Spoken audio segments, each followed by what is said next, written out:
어, 유리는 어떻게 보면 이제 조금은 이제 이 우리 화공쟁이들의 영역에서는 좀 벗어나지만 그래도 유리를 조금 좀 소개를 해야 될 것 같아요. 유리는 보통 이제 소다 라임 글라스 또는 이제 보통 그 모래에는 성분들이 소디움 실리케이트가 많습니다. 소디움 이제 실리케이트가 많아갖고 보통 이제 뭐 Na 플러스하고 이제 실리케이트 OX 뭐 이런 식으로 많이 표시를 하는데 일단은 알칼리 성분에 요 소디움 이온들이 많이 함유가 되어 있는 거가 이제 원래 그 일반적인 유리입니다. 그래서 그런 것들을 우리들은 이제 소다 라임 글라스라고 얘기를 하고요. 그 다음에 요 소디움 요 이온들 특히 이제 알칼리 성분들을 제거할 수가 있어요. 그래서 이제 알칼리 성분들을 좀 제거한 저알칼리 글라스도 있고 완전히 제거한 이제 무알칼리 글라스가 있죠. 보면 알겠지만은 이렇게 알칼리 성분을 이제 제거를 하니까 그 유리의 TG도 점점 이제 상승하게 되고요. 그러니까 이제 기계적인 물성 내열성도 좀 상승을 합니다. 그 다음에 이제 thermal expansion 이게 바로 이제 열 팽창률이죠. 열 팽창률도 이제 알칼리를 제거함으로 해갖고 이제 이게 감소하니까 thermal expansion이 감소하니까 더 좋은 겁니다. 그 다음에 이제 density는 뭐 조금 이제 상승할 수도 있고 그래서 이제 이쪽으로 갈수록 고가입니다. 이제 expensive해지는 거고요. 이제 그 어떻게 보면 가장 범용이 이제 소다 라임 글라스인데 이런 소다 라임 글라스 같은 경우에서는 이제 디스플레이 같은 경우에서도 좀 이제 단순한 매트릭스, 그러니까 STN 타입 또는 뭐 TN LCD 같은 단순한 매트릭스 타입의 이제 디스플레이는 소다 라임 글라스하고 저알칼리 글라스가 이제 기판 재료로 사용될 수 있는데 조금 이제 그 하이 클래스인 이제 TFT LCD 같은 경우에서는 주로 이제 무알칼리 글라스가 지금 사용되고 있습니다. 그 다음에 이제 유리의 약점이 잘 깨지는 거죠. 그죠? 뭐 고분자도 약점이 있듯이 유리도 약점이 있습니다. 금속의 약점은 금속은 불투명합니다.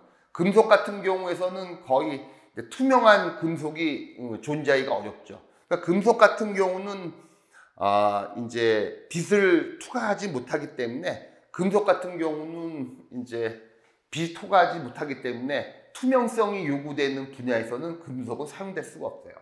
그게 이제 어떻게 보면 금속의 약점이죠. 유리의 약점은 이제 세라믹도 그렇고요. 유리를 포함한 이제 세라믹의 약점은 잘 깨진다는 거예요. 그래서 이제 우리 플라스틱 쪽에서 아까 소개했던 약점은 우리의 약점은 이제 내열성이 좀 취약하고 그 다음에 이제 수분이라든지 산소 투과도가 조금 높은 게 약점인데 유리의 약점은 잘 깨진다는 거예요. 프레자일 한다는 거예요. 그러다 보니까 유리 쪽에서는 그동안에 이제 오래된 역사 동안에 유리를 어떻게 하면 강화시킬 것인가 그걸 갖고 이제 오랜 시간 동안에 이제 연구 개발을 해왔죠. 저쪽 분야에서는. 그런 것들을 우리들은 이제 터프닝이라고 얘기를 합니다. 터프닝. 그래서 이제 강화에 관련된 기술들도 유리 쪽에서는 많이 이미 성숙해 있어요. 그 다음에 이 터프닝이라는 기술은 우리 고분자 쪽에서도 특히 이제 에폭시아 같은 이제 열 경화성 고분자 같은 경우도 좀 잘 깨집니다. 프레자일 하기 때문에 일반적으로 이제 고무 같은 거를 좀 투입을 해서 이제 그 강화를 시키는, 이제 터프닝을 시키는 그런 기술들도 우리 고분자 쪽에도 이제 존재를 하고 있습니다. 유리를 강화시키는 방법은 이제 뭐 고분자 쪽에서도 마찬가지로 일단은 그 뭐 물리적인 강화 방법으로 이제 열 처리를 하게 되면은 이제 좀 강해지고요.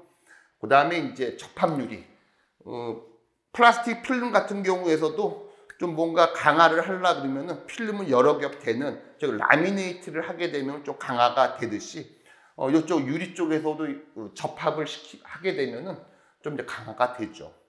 하지만은 가장 강력한 이제 강화 방법은 이제 화학적 강화가 되고요. 그 중에서도 이제 이온 교환 방식, 조금 전에도 말씀을 드렸지만은 유리에는 이제 표면에 당연히 이제 그 성분이 소디움 실리케이트이기 때문에 표면에 이제 요 Na 플러스라고 하는 그런 이온들이 많이 있어요.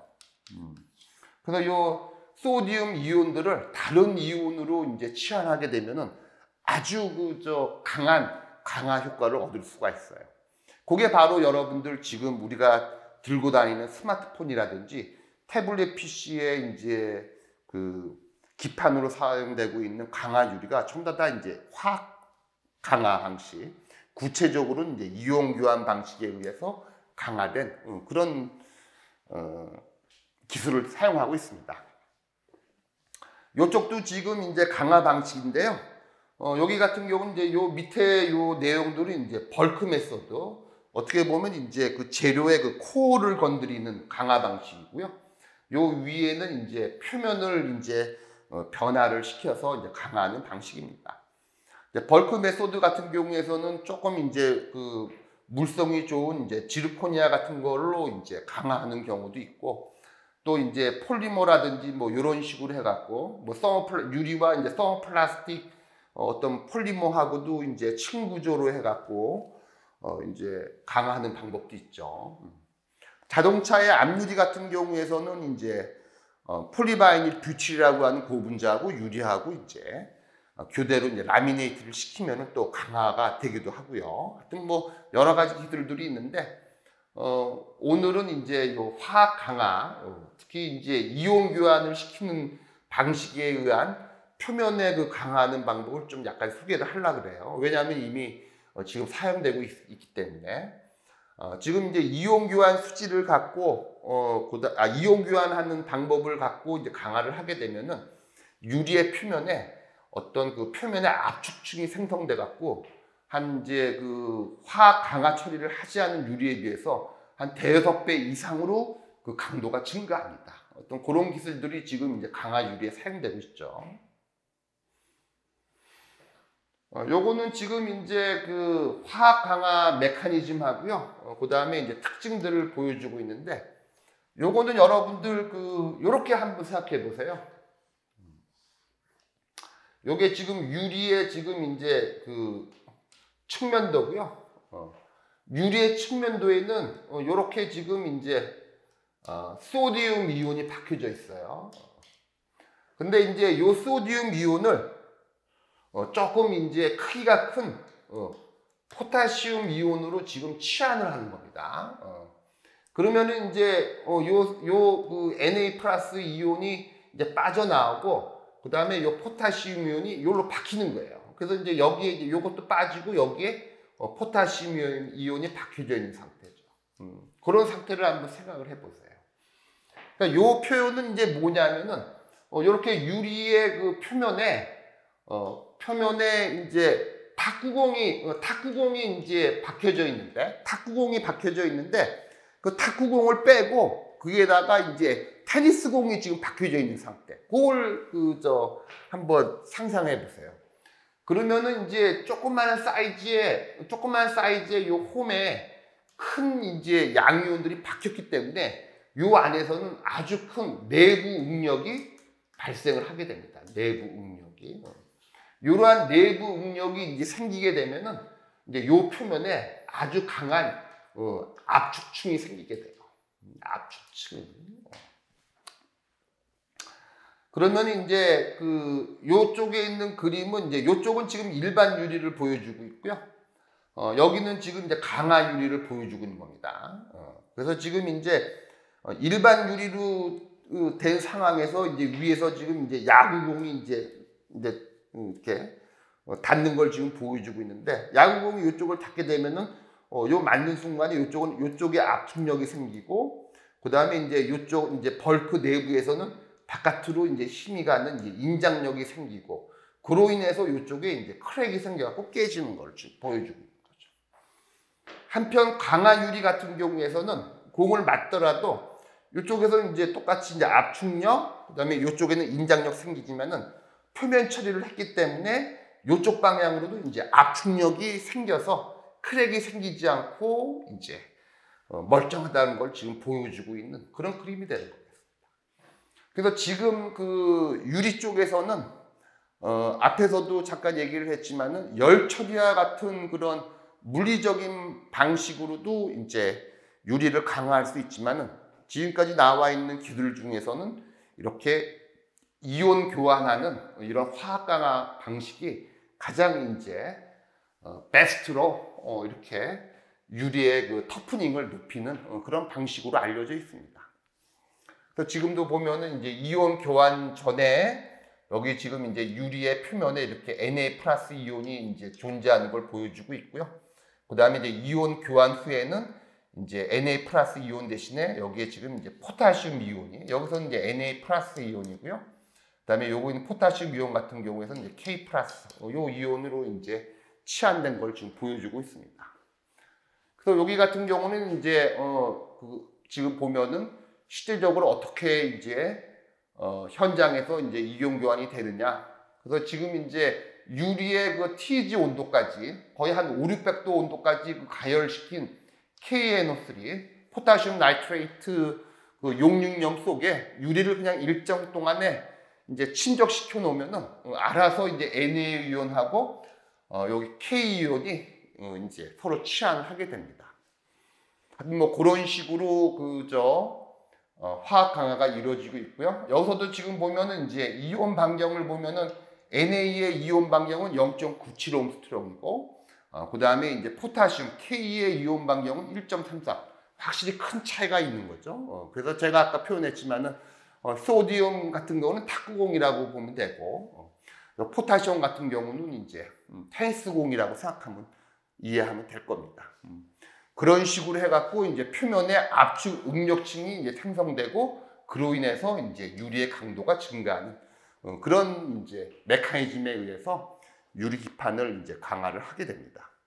그래서 지금 여기 있는 그 내용들을 보면은 이제 화학 강화 유리의 특징은 화학 강화시키지 않는 유리에 대비 이제 평균 한 9배 이상으로 이제 내충격성이 향상되고 그 밖에도 이제 굽힘 강도라든지 내 스크래치 특성, 내열성도 좋아지고요. 그 다음에 이제 투과율도 좀 좋아지고, 그 다음에 이제 이런 방식은 굴곡이 있는 유리 같은 경우에서도 이제 강화 처리가 가능한 다양한 이제 그런 장점이 있어서, 그러니까 이렇게 이제 화학 강화가 되어 있는 이런 그 유리를 갖고는 우리들이 이제 디스플레이 같은 경우도 이제 붙박이로 데스크탑 형태의 모니터에는 굳이 화학 강화 유리를 쓸 필요는 없지만 우리가 이제 포터블로 들고 다니는 전자제품의 그 모니터 같은 경우는 대부분이 다 혹시 이제 떨어뜨릴 수가 있기 때문에 그때 이제 모니터가 이제 그 유리로 된 거가 이제 손상되면 안 되기 때문에 그때는 대부분 이렇게 화학 강화된 유리를 사용하게 되는 거죠. 그렇게 이해하시면 되고요. 그 다음에 이제 글래스 매니팩처러, 이제 전 세계적으로 이제 유리 잘 만드는 회사 보면은 미국에 이제 다우코닝이라고 있습니다. 다우코닝. 그래서 이제 다우코닝에서 이제 코닝 글라스가 이제 유명하고요. 특히 이제 그 코닝 글라스 중에서도 이제 그 조금 전에 얘기했던 이온 교환 방식에 의해서 화학 강화가 된 유리를 이쪽에서는 브랜드 이름으로 고릴라 글래스라고 이제 명명을 해서 이쪽 세계에서는 전부 다 고릴라 글래스 이렇게 얘기를 합니다.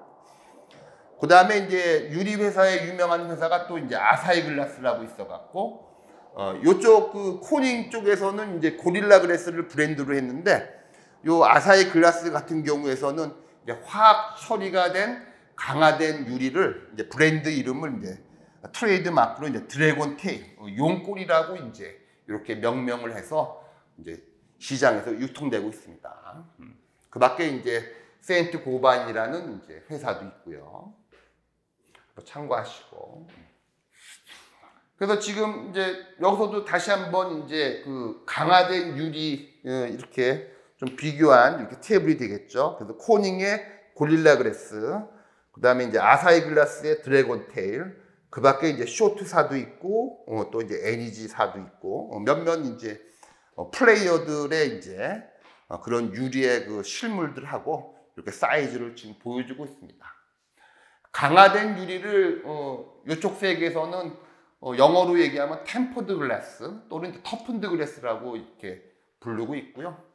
이제 요거는 지금 이제 강화된 글래스의 이제 그 특성들을 좀 적어놨습니다.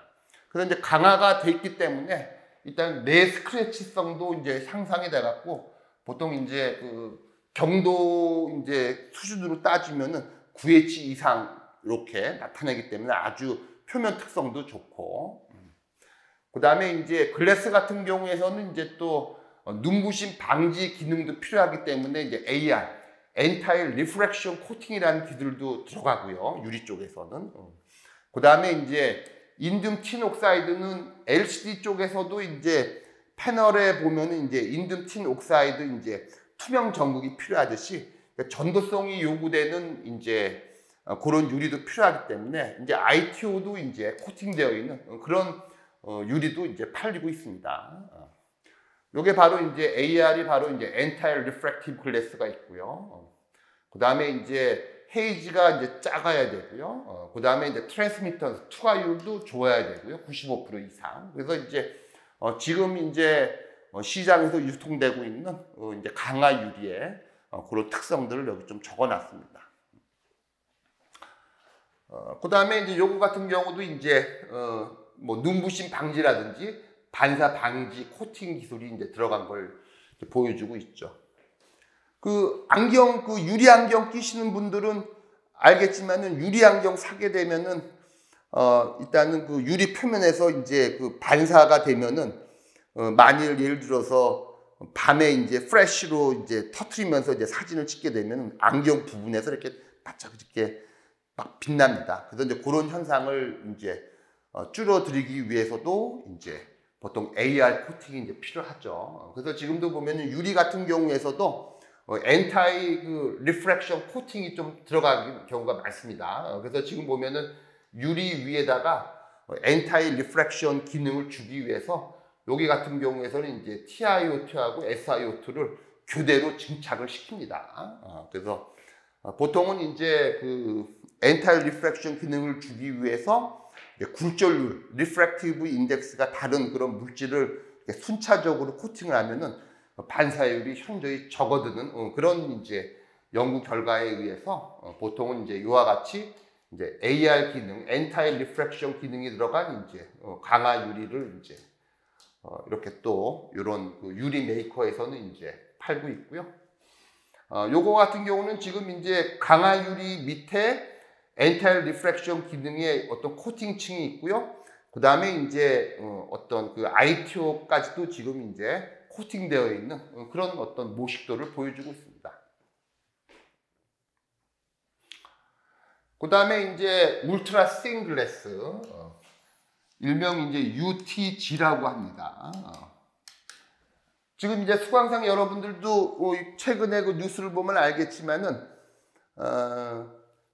삼성에서 갤럭시 폴드 1세대는 이제 그 칼라리스 폴리이미드 필름을 사용했고요. 지금 이제 2세대로 지금 갤럭시 폴드 2세대가 나왔는데 그때 이제 삼성이 채택한 거가 바로 방막유리입니다. 울트라 씬 글라스. 그래서 요거 같은 경우는 이제 울트라기 때문에 그동안에 이제 방막유리가 이제 있긴 있었지만은 울트라가 붙기 때문에 이제 요거를 이제 그대로 보면 초방막 유리를 사용을 해서 이제 지금 이제 삼성에서는 갤럭시 폴드 2세대를 이제 만들어내서 이미 출시를 했죠. 그죠? 그래서 지금 보면은 이제 울트라 씬 글래스 서브스트레이트도 그 꽤 그 한 2, 30년 이상의 그런 세월 동안에 연구 개발을 쭉 해왔습니다. 앞에서도 한번 제가 이야기를 했지만 그동안에 이제 디스플레이 쪽에서 보면은 언젠가는 그 플렉서블 디스플레이, 유연한 디스플레이를 얻겠다고 하는 그런 어떤 꿈이 있었기 때문에 항상 그 플라스틱 기판도 이제 많이 발전되어 왔지만 또 이제 유리 쪽에서도 초방막 유리로 이제 접근을 해서 이제 플렉서블하게 가려고 하는 그런 어프로치가 있었습니다. 그래서 그런 예 중에 몇 개를 제가 좀 갖고 왔고요. 독일에 이제 쇼트사라고 있습니다. 쇼트사. 그래서 이제 쇼트사에서 지금 보면은 이제 100 마이크로미터의 이제 유리 글래스. 이것도 어떻게 보면 이제 방막이죠. 그죠? 그동안에 유리 같은 경우는 이제 밀리미터 사이즈였는데 이렇게 이제 마이크로 수준으로 이제 사이즈를 줄인 그런 걸 지금 보여주고 있는 그림이 되겠습니다. 그래서 요거는 지금 이제 유리의 두께는 100마이크로를 지금 나타내고 있고요. 그 다음에 이제 방망유리 같은 경우에서는 반드시 코팅을 해줘야 됩니다. 왜냐하면 유리 같은 거가 깨지게 되면은 날리거든요. 파편이 날리거든요. 그래서 보통은 이제 비산 방지를 목적으로 유리의 파편이 날리는 걸 목적으로 비산 방지 목적으로 반드시 이제 폴리머를 코팅해 줍니다. 그래서 지금 보면 이제 독일의 쇼트사가 울트라 씬 글라스를 이제 폴리머 코팅을 한 예를 보여주고 있는데, 이 그림에서는 이제 유리는 100마이크로 사이즈, 그 다음에 이제 폴리머 코팅은 이제 3마이크로. 그걸 지금 보여주고 있는 거죠. 그 다음에 요 밑에 이제 그림은 네덜란드의 필립스사라고 있죠. 필립스. 그래서 필립스사에서 일단은 쇼트사의 방막 유리를 갖고 그 위에다가 이제 쇼트사의 방막 유리인데 50 마이크로 두께의 방막 유리 위에다가 폴리머 코팅도 하고요. 크랙을 막기 위해서. 그 다음에 그 위에다가 이제 액티브 매트릭스 PLED라고 하는 그런 이제 디스플레이를 얹었다. 그걸 지금 보여주고 있는 한 시제품의 이제 그림을 보여주고 있습니다. 그 다음에 이제 당연히 이제 코닝 쪽에서도 이제 울트라 씬 글래스를 당연히 이제 시장에 내놓고 있고요. 그 다음에 이제 여기는 지금 그 내용인데, 일단은 울트라 씬 글래스가 트랜스미션이 좋다. 그래서 지금 여기 그림에서는 폴리이미드라고 하는 플라스틱 기판, 펜이라고 하는 플라스틱 기판하고 초방막 유리 3개의 지금 이제 샘플을 갖고 다양한 웨이브랭스에서 어느 게 더 빛이 더 잘 투과하느냐, 그런 어떤 게임을 보여주고 있는데, 당연히 이제 유리가 아주 투과도가 좋게 나온 그런 결과를 보여주고 있죠. 근데 한편 이제 여기 같은 그림에서는 이제 글래스, 펜, 폴리이미드를 보통 이제 커바처라 그러는데, 커바처 같은 경우가 이제 어떻게 보면 이제 얼마만큼 이제 기판이 유연하나를 보여주는 거예요. 이럴 경우에서는 이제 요 커바처가 클수록 더 유연한 건데, 당연히 유리보다는 이제 펜하고 폴리이미드, 플라스틱 필름이 더 유연하다는 걸 보여주고 있는 거고요. 그 다음에 이제 기계적인 물성에서 이제 요거는 이제 SS 커브를 보여주고 있는데, 지금 보면은 요거는 이제 PET인데 글라스 같은 경우는 아주 물성이 좋죠. 기계적 강도도 좋고. 그래서 이제 요런 걸 지금 이제 보여주고 있습니다. 그래서 지금 보면은 이제 플라스틱 필름이 이제 유연성에 있어서는 이제 울트라 씬 글래스하고 이제 경쟁 관계다. 그걸 좀 얘기를 하고 싶은 겁니다. 이쪽에서는.